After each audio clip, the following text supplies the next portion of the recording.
Fair, spoiler-free reviews of the newest films. Vaughn on Movies.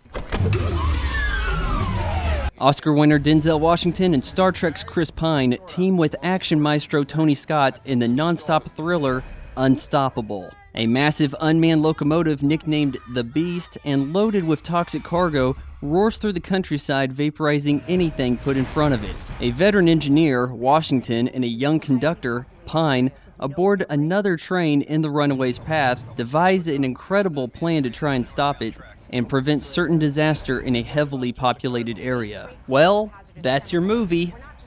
The world's toughest movie critic. So basically, you have your run-of-the-mill, made-for-TV disaster movie. What's that? A train ran off? Well, I guess we better go shoot a movie. It's just unusual to see someone like Denzel aboard, but for a number of years, he's been loaning himself out to Tony Scott for reasons I can't comprehend. I'm going to work on this movie, I'm going to work on your next movie.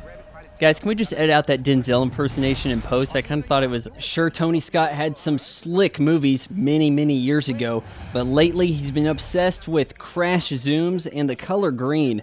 And in the case of Unstoppable, way too much footage is found from fake news cameras. Pine's along for the ride because Denzel needs someone to talk to and put in situations that raise the stakes.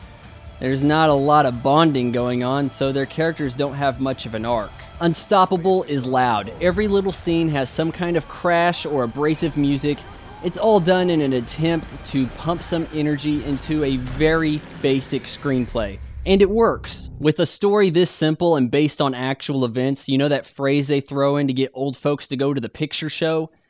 There's not a lot that's going to surprise you, but there's not a lot that can go wrong either. You get one good joke at the very end of the movie, and you scholars out there might want to take note how the subtext is trying to imply there are various different ways cell phones can ruin our lives. At the heart of the matter, Unstoppable isn't boring, and that's what you and Grandpa paid for.